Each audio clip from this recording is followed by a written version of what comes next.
प्रतिपादिते च आत्मसद्भावे संशया निवृत्ते रीति।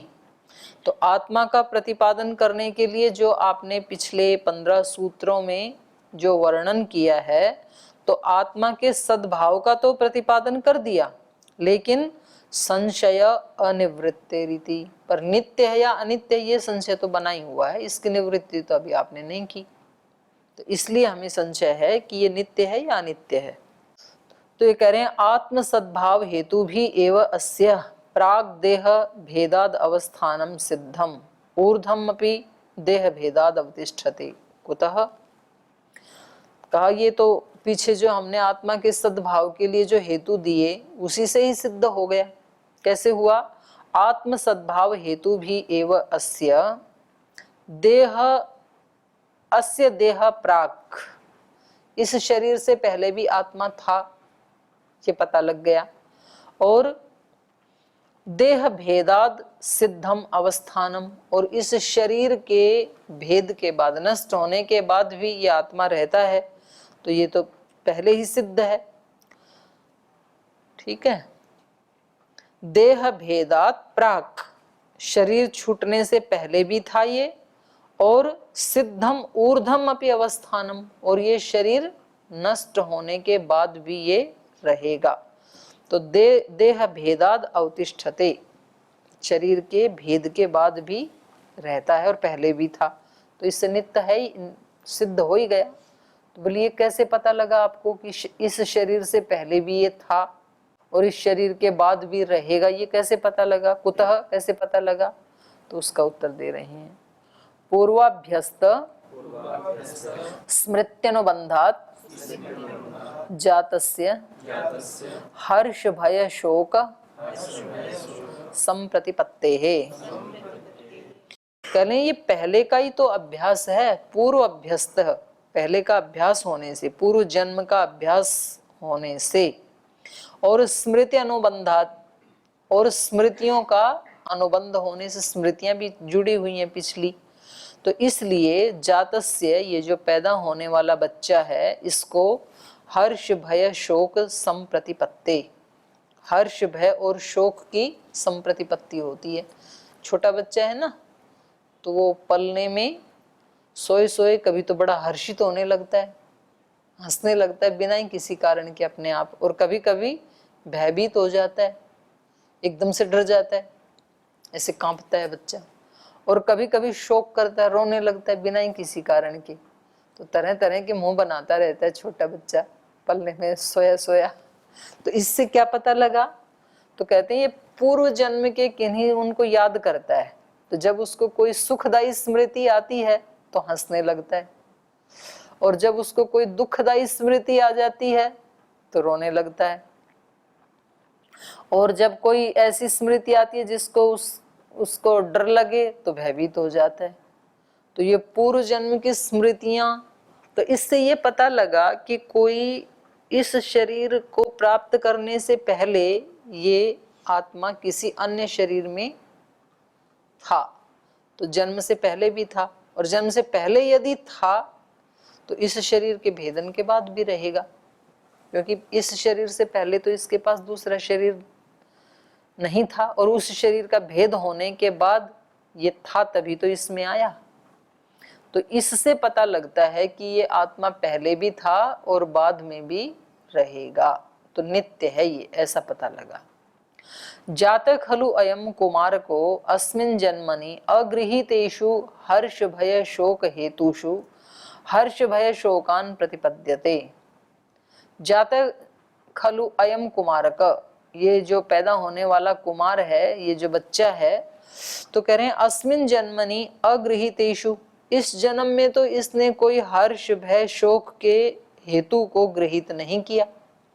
अगृहीत हेतुषु अस्मिन् जन्मनि, तो अगृहीतेषु शोक हेतुषु अस्मिन् जन्मनि, इस जन्म में शोक के हेतुओं को इसने ग्रहण किया ही नहीं, अभी तो ये पैदा ही हुआ है। लेकिन हर्ष भय शोकान प्रतिपद्यते, लेकिन हर्ष भय शोक को ये पहचानने लगता है, जानने लगता है। लिंगानुमेयान, जो अनुमान करने योग्य हैं, जो जो जिस तरह से ये हर्ष भय शोक करता है, तो इसके उन चिन्हों को देख करके ये पता लगता है कि पीछे भी ये आत्मा था। तेच स्मृत्यानुबंधात उत्पद्यन्ते न अन्यथा। ये हर्ष भय शोक जो इसमें उत्पन्न हो रहे हैं, ये कैसे उत्पन्न हो रहे हैं? स्मृति के अनुबंध से उत्पन्न हो रहे हैं, अन्यथा नहीं हो सकते हैं। कुछ तो इसको स्मरण आता है पीछे का, और जैसे जैसे बड़ा होता है तो भूल जाता है फिर। ये भी तो देखो भगवान जी की कैसी व्यवस्था है। और कुछ कुछ बच्चे को तो 2-3 साल तक भी वो स्मृति भूलती नहीं है, तो बता देते हैं कि पिछले जन्म में हम वहाँ थे, वो हमारे माता पिता थे, वहाँ हमारा घर था, हमें वहाँ ले चलो। और कई बच्चों का देखा, उनको ले गए तो बिल्कुल सत्य सिद्ध हुआ। ऐसे हमारी मौत हुई थी, तो वो बताते हैं हाँ इस घर में एक बच्चा था और ऐसे ही मौत हुई थी और यही नाम था, अपना नाम भी बता देता है पूर्व जन्म का। तो कभी कभी स्मृतियाँ थोड़े लंबे काल तक चल जाती हैं और किसी किसी की तो जल्दी खत्म हो जाती हैं, तो फिर वो भूल जाता है, पर बचपन में याद रहती हैं। तो ये हर्ष भय शोक आदि सब बच्चे करते हैं, तो भगवान की व्यवस्था से ही भूल जाता है, नहीं तो फिर बड़ा उसको चिंता हो जाएगी। इस जन्म वाला घर परिवार संबंधों की चिंता, फिर उससे पिछले वाले की चिंता, और फिर इसको संभालूं कि उसको संभालूं ये चिंता, और फिर पीछे वाले उसको स्वीकार ना करें कि ये तो था ही नहीं हमारे यहाँ, तो चिंता। तो भगवान ने ऐसा बना दिया कि वो पीछे का सब संस्कार रूप में तो रहेगा, पर आपको याद नहीं आएगा। खाता क्लोज। तो एक तरीके से अच्छा है, एक तरीके से बुरा है। याद रहे कि वे पीछे ये करके आया था, तो अब की बार तो सावधान हो जाए कम से कम। और दूसरा ये है कि याद आए तो फिर ये सारी मुसीबतें हो जाएंगी, क्योंकि वो और राग डबल हो जाएगा फिर, क्योंकि अब वालों में एक राग और फिर पीछे वालों में, तो अब वाला राग ही नहीं छूट रहा है, तो और ज्यादा हो गया तो और ज्यादा कठिन होगा फिर। अधिक है इसलिए ईश्वर ने व्यवस्था की है।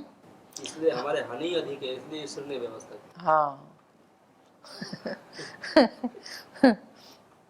तेच स्मृत्यानुबंधात उत्पद्यन्ते नान्यथा स्मृत्यानुबंधश्च पूर्वाभ्यासम अंतरेण न भवति। और यह स्मृतियों का अनुबंध कैसे हो सकता है? ये पूर्व अभ्यास के बिना नहीं हो सकता। कभी ना कभी उन चीजों का अभ्यास किया तभी तो स्मृति बनी, संस्कार बने। और न पूर्वाभ्यासश्च पूर्व जन्मनि सति। और जब तक कोई पहले जन्म नहीं था, शरीर आदि नहीं हो, तब तक अभ्यास नहीं कर सकता है। शरीर था इसलिए अभ्यास किया, अभ्यास किया इसलिए स्मृतियां बनी। न अन्यथा इति सिद्ध्यति एतत् अवतिष्ठते अयम अयम ऊर्ध्वम शरीर भेदात इति। तो कह रहे हैं इससे ये सिद्ध होता है कि एतत् अवतिष्ठते, ये जो आत्मा है ये इस शरीर के बाद भी रहता है और इससे पहले भी था। इन स्मृतियों से पता लग रहा है कि पहले था, और पहले यदि था तो इस शरीर के भेदन के बाद भी ये रहेगा। तो इससे पता लगता आत्मा नित्य है। तो पूर्व पक्षी कह रहा है भाई ये हर्ष भय शोक आदि इनको देख करके आप आत्मा को नित्य क्यों मानते हो? ये तो अनित्य चीजों में भी मिल जाते हैं। जैसे कमल आदि खिलता है, सुबह शाम को बंद हो जाता है, तो उसमें भी तो विकार हो रहे हैं ना। तो वहां तो कोई पूर्व जन्म का संबंध नहीं है, कोई स्मृति से थोड़ी हो रहे हैं वो विकार। तो बोले ये तो इंद्रियों में विकार हो रहे हैं, हर्ष भय शोक आदि, तो ये तो जड़ इनमें चीजों में भी हो रहे हैं, पद्मादि में भी। वही कह रहे हैं पद्मादिषु प्रबोध सम्मिलन विकारवत तद विकारः। बोले ये जो हर्ष आदि हैं ये तो विकार हैं, तो इससे आत्मा को नित्य सिद्ध करने में ये कोई हेतु नहीं है कि इसके कारण आत्मा नित्य है। ये तो पद्मादिषु कमल आदि में भी प्रबोध माने उसका खिलना और शाम को सम्मिलन पंखुड़ियों का मिल जाना बंद हो जाना, ये तो उसमें भी हो जाता है। तो जैसे वहां विकार हो रहा है वैसे ही तद्वत विकार है, ऐसे इसके इंद्रियों में या मन में हर्ष भय शोक आदि उत्पन्न हो जाते हैं।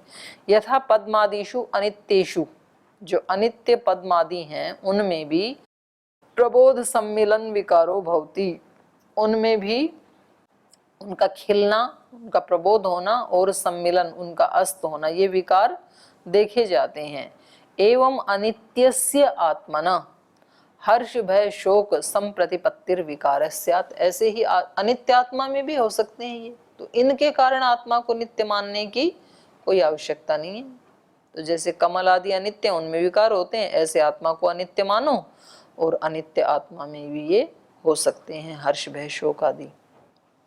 हेत्वाभावाद अयुक्तम, तो भाष्यकार कह रहे हैं हेतु का अभाव होने से ये अयुक्त है, क्योंकि आपने सीधा दृष्टांत दे दिया पद्मादिशु, तो इसका हेतु तो दिया नहीं। पहले प्रतिज्ञा करो, फिर हेतु दो, फिर आप दृष्टांत दो, तब तो उसको ठीक माना जाएगा।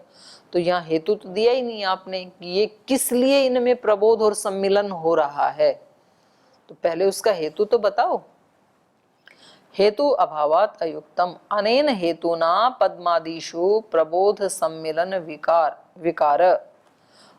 विकारवत अनित्यस्य आत्मना हर्षादि संप्रतिपत्ति रीति।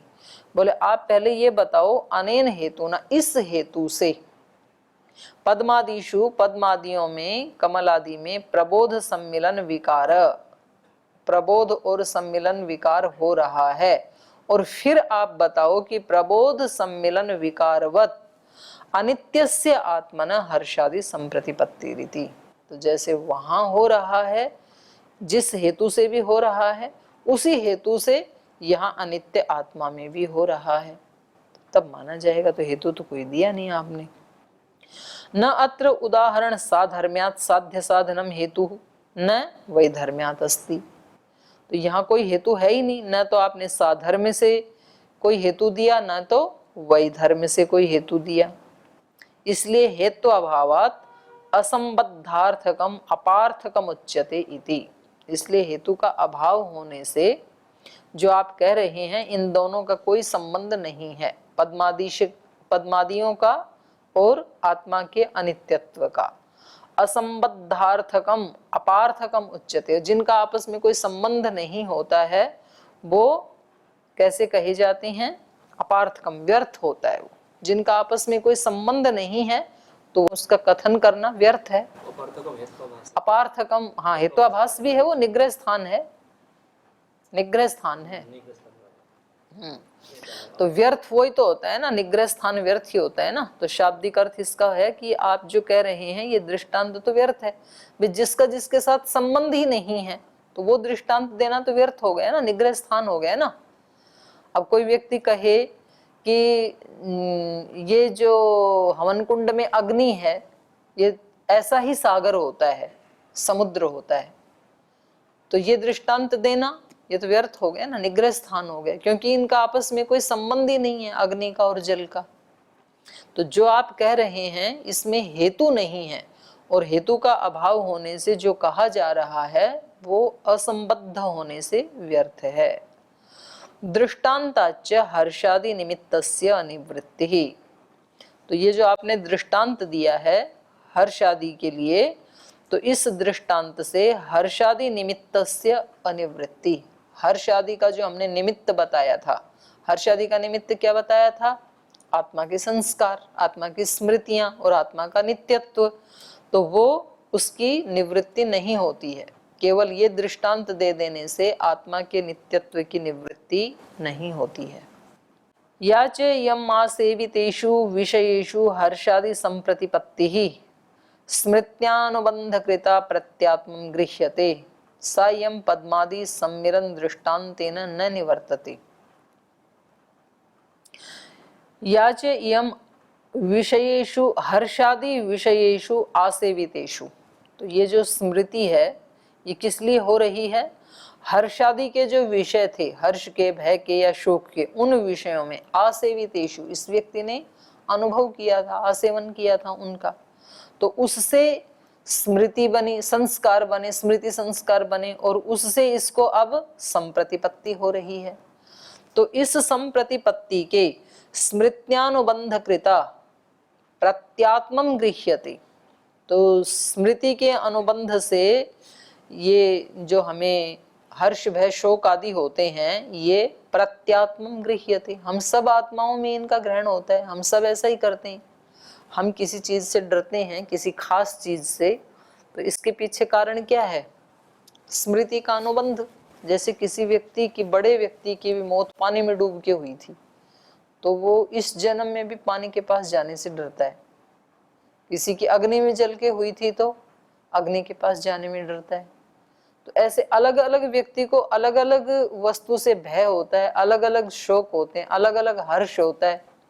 किसी वस्तु से कोई व्यक्ति बहुत ज्यादा हर्षित होता है, तो क्यों? क्योंकि उसके अंदर उससे संबंधित किसी विषय का आसेवन करने के संस्कार हैं, इसलिए होता है उसको हर्ष भय शोक आदि। तो बोले ये तो प्रत्यात्म गृह्यते, हम सब, छोटे बच्चे में ही नहीं, बड़ों में भी ये तो सब गृहित होता है। तो सा इयम पद्मादि सम्मिलन दृष्टांतेन न निवर्तते, तो ये जो स्मृति है और उस स्मृति के कारण ये जो हर्ष भय शोक आदि होते हैं, ये पद्मादि का सम्मिलन और प्रबोध का दृष्टांत देने से इसकी निवृत्ति नहीं होती है। स्मृतियां तो हैं। यथा चेयम न निवर्तते तथा जातस्य अपीति, और जिस प्रकार ये स्मृति हम बड़ों में निवृत्त नहीं होती है, तथा जातस्य अपीति, ऐसे ही ये जो नवजात शिशु है इसमें भी स्मृति की निवृत्ति नहीं हो सकती है। और स्मृति है तो कोई स्मरता भी है, फिर आत्मा भी है उसके साथ। तो इससे पता लगा कि आत्मा नित्य है। क्रिया जातश्च पर्ण विभाग संयोग प्रबोध सम्मिलने क्रिया हेतुश्च क्रियानुमेय। तो कह रहे हैं कि यदि हम ये कहें कि क्रिया जातश्च पर्ण विभाग, वहां पर भी वो जो उसका प्रबोध और सम्मिलन हो रहा है वो भी किससे हो रहा है? क्रिया से ही हो रहा है। क्रिया जातश्च पर्ण विभाग, पत्तों का विभाग होना, ऐसे खुल जाना, यही क्या है? प्रबोध। और संयोग यही हो गया सम्मिलन। तो पर्ण विभाग संयोग प्रबोध सम्मिलने, द्विवचन हो गया ना। विभाग मतलब प्रबोध और संयोग मतलब सम्मिलन। क्रिया हेतुश्च क्रियानुमेय, तो वो भी किसी क्रिया के हेतु से ही हो रहे हैं। कौन सी क्रिया के हेतु से हो रहे हैं? वो सूर्योदय और सूर्यास्त की क्रिया से हो रहे हैं। जब जब सूर्योदय होता है तो उसका प्रबोध हो जाता है, खुल जाते हैं वो, और जब उस सूर्य का अस्त होता है तो उनका सम्मिलन हो जाता है। तो उसमें क्या है? क्रियानुमेय, वहां पर भी क्रिया का अनुमान प्रमाण से जानना चाहिए, क्रियानुमेय, क्योंकि वो क्रिया से हो रहे हैं। एवं च सति किम दृष्टांतेन प्रतिसिध्यते, तो जब हम आपसे पूछते हैं कि वहां पर भी क्रिया से ही हो रहा है, वो ऐसे नहीं हो रहे हैं बिना किसी निमित्त के, बिना किसी हेतु के, तो हम आपसे पूछते हैं कि ये दृष्टांत दे करके आप क्या प्रतिषेध करना चाहते हैं? किस चीज का प्रतिषेध किया आपने? अर्थात किसी का भी नहीं। आत्मा की नित्यता का प्रतिषेध करना चाह रहे थे, लेकिन आत्मा की नित्यता का प्रतिषेध इस दृष्टांत से नहीं कर सकते हैं, नहीं किया जा सका। कुछ भी तो प्रतिसिद्ध नहीं किया गया आपके द्वारा। अथ निर्निमित्तः पद्मादिषु प्रबोध सम्मिलन विकार इति मतम एवं आत्मनोपि हर्षादि संप्रतिपत्तिरिति तच्चन। और यदि आप यूं कहो कि नहीं, वहां कोई क्रिया आदि से नहीं हो रहा है, बल्कि वहां तो प्रबोध सम्मिलन कैसे हो रहा है? निर्निमित्त। अथ निर्निमित्तः पद्मादिषु प्रबोध सम्मिलन विकार इति, यदि आप ऐसे कहें कि पद्मादि में जो प्रबोध सम्मिलन हो रहा है वो तो निर्निमित्त है, ऐसे ही हो रहा है, उसका कोई कारण नहीं है। तो कह रहे इति मतम एवं आत्मनो अपि हर्षादि संप्रतिपत्ति, ऐसे ही आत्मा में भी हर्षादि की संप्रतिपत्ति हो रही है बिना ही निमित्त की, उसमें पीछे की कोई स्मृति या संस्कार रहे हो, ऐसा कुछ नहीं। ऐसा यदि मानो तो ना, तो ये आपका मानना उचित नहीं है, क्योंकि नोषण शीत वर्षा काल निमित्तत्वात् पंचात्मक विकाराणाम। तो सूत्र में कहा तच्च न, ये कहना उचित नहीं है, क्योंकि उष्ण शीत वर्षा काल निमित्तत्वात्, ये जितनी भी ऋतुएं आती हैं ये सूर्य की गति ही उसमें निमित्त है। तो इन सब का निमित्त होने से पंचात्मक विकाराणाम, पंचभूतों में ये विकार होते हैं। माने ये भी निर्निमित्त ऋतुएं नहीं आती हैं, इनका भी कोई निमित्त है। पांच भूतों में जो विकार दिखाई देते हैं, कभी सर्दी आती है, कभी गर्मी, कभी वर्षा, तो ये निर्निमित्त नहीं है। तो जैसे ये विकार निर्निमित्त नहीं है, ऐसे आत्मा के भी हर्ष भय शोक आदि निर्निमित्त नहीं है। उष्णादिषु सत्सु भावात् असत्सु अभावात् तन्निमित्तः पंचभूतानुग्रहेण निर्वृत्तानां पद्मादीनां प्रबोध सम्मिलन विकारा इति न निर्निमित्ताः। तो यहाँ एक से और लगा लो, है ना। उष्णादिषु सत्सु भावात् असत्सु अभावात्, द के बाद एक से और आएगा ना, असत्सु ऐसे होना चाहिए, भावाद स, द के बाद स पूरा करें। ये उष्णादि जो ऋतुएं हैं ये भी सत्सु भावात, निमित्त के होने से इनका भाव होता है। असत्सु अभावात, वो निमित्त ना हो यदि तो ऋतु आदि नहीं होंगी। असत्सु अभावात तन्निमित्तः, माने उस हेतु के निमित्त से ही पंचभूतानुग्रहेण, पांच भूतों के अनुग्रह से निर्वृत्तानाम, उत्पन्न होने वाले ये जो उष्णादि हैं, ये पद्मादि नाम प्रबोध सम्मिलन विकारा इति न निर्निमित्ता। जैसे ये उष्ण आदि बिना निमित्त के नहीं हो सकते हैं, पांच भूतों के जो विकार, ये उष्ण आदि, शीत उष्ण आदि, ये निर्निमित्त के नहीं होते हैं, ऐसे ही पद्मादियों में प्रबोध सम्मिलन विकारा न निर्निमित्ता।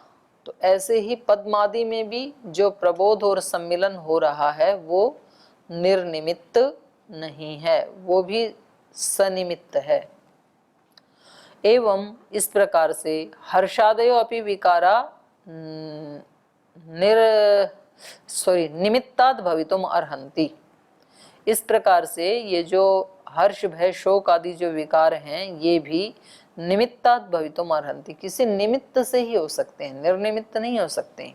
ऋतुएं निर्निमित्त नहीं हैं, पद्मादि का प्रबोध सम्मिलन निर्निमित्त नहीं है, ऐसे ही इन आत्माओं में भी हर्ष भय शोक आदि जो विकार दिखाई दे रहे हैं ये भी किसी निमित्त से ही हैं। न निमित्तम अंतरेण, बिना निमित्त के ये हो नहीं सकते हैं, तो जरूर कोई ना कोई निमित्त होगा इनका भी। न च अन्यत्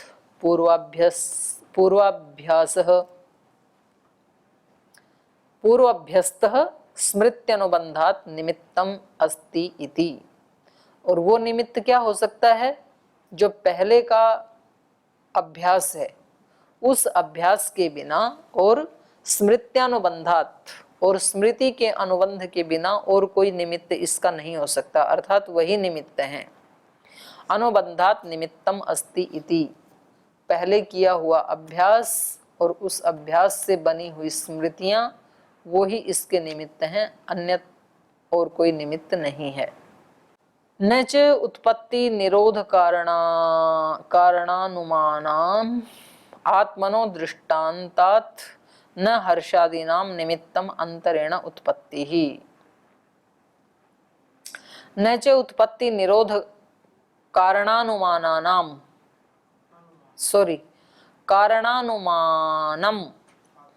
आत्मन दृष्टान्तात्।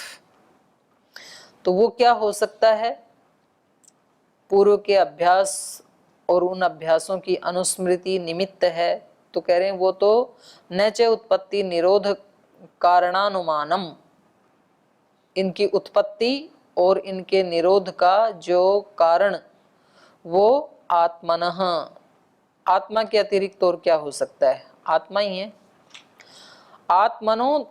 आत्मनो दृष्टान्तात् न हर्षादीनाम निमित्तम अंतरेण उत्पत्ति ही।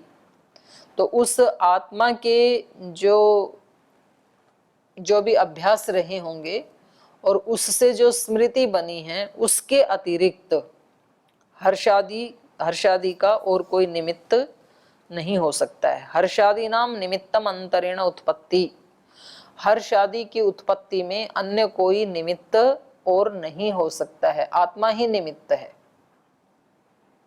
न उष्णादि निमित्तांतरोपादानम हर्षादीनाम तस्माद अयुक्तम एतत्। और कह रहे हैं ये जो उष्ण आदि के निमित्त हैं जैसे पंचभूत, न उष्णादिवत निमित्तांतरोपादानम, जैसे जैसे उष्ण आदि का निमित्त है पंचभूतों के विकार और कोई उसका निमित्त नहीं हो सकता है, वैसे ही हर्षादि नाम निमित्तम अंतरेणोत्पत्ति न, ऐसे ही जो ये हर्ष आदि हो रहे हैं ये आत्मनः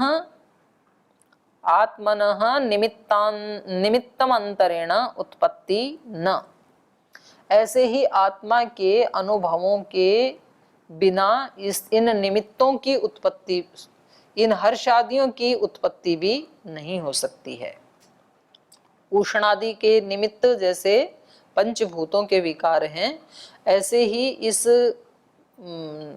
नवजात शिशु में हर्ष भय शोक आदि हो रहे हैं, तो इसमें आत्मा के संस्कार और उन संस्कारों से बनी स्मृतियां ही निमित्त हैं, उसके बिना नहीं हो सकता है। तो तस्माद अयुक्तम एतत्, तो ये जो आपने कहा था कि निर्निमित्त ही हो रहा है प्रबोध सम्मिलन, ये उचित नहीं है। इतश्च नित्य आत्मा, और एक हेतु दे रहे हैं, इस कारण से भी आत्मा नित्य है। प्रत्याहार अभ्यास कृतात् स्तन्याभिलाषात्, बोले ये जो बच्चा है ये प्रेत्य आहार अभ्यास कृतात्, प्रेत मतलब यहाँ से जो चला गया प्रेत आत्मा, हाँ, और वहां से फिर आ गया वापस जन्म लेना, मर करके पुनः जन्म लेना, प्रहित आगत, पहले आया था ना। तो ये जो मरने के पश्चात आहार अभ्यास कृतात्, आहार का अभ्यास करता है, मतलब पैदा होते ही कोई भी बच्चा कुछ खाना चाहता है, तो इससे क्या पता लग रहा है कि पिछले जन्म में आहार का अभ्यास किया है। स्तन्यभिलाषात्, पैदा होती तो और क्या खाएगा, दुग्ध पान करता है, माँ का स्तन पान करता है। तो चाहे मनुष्य का बच्चा है चाहे पशु का बच्चा है, वो पैदा होते ही, जैसे गाय आदि का बछड़ा पैदा होते ही वो ढूंढता ढूंढता चारों तरफ फिर माँ के स्तन के पास जाके पीने लगता है उसको।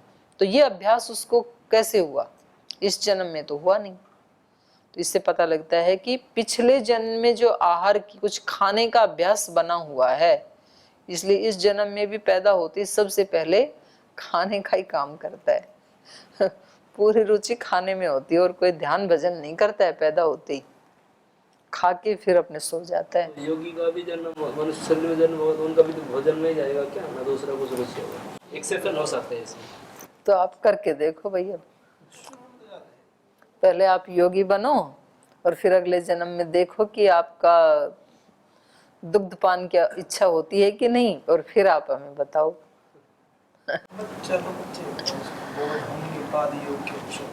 कुछ तो लेता ही है, योगी भी लेता ही है, तो इतने तो अभ्यास उसके बनते ही हैं, कुछ तो खाएगा ही। चलो वो राग युक्त होके नहीं खाएगा मान लो, पर खाने का संस्कार तो बनेगा ना, तो उस संस्कार से वो अगले जन्म में पैदा होते ही कुछ खाना तो चाहेगा, बेशक वो राग युक्त होके ना खाए।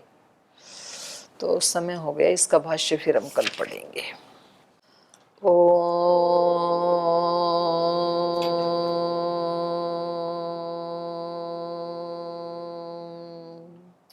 शांति शांति शांति। श्री गुरुभ्यो नमः।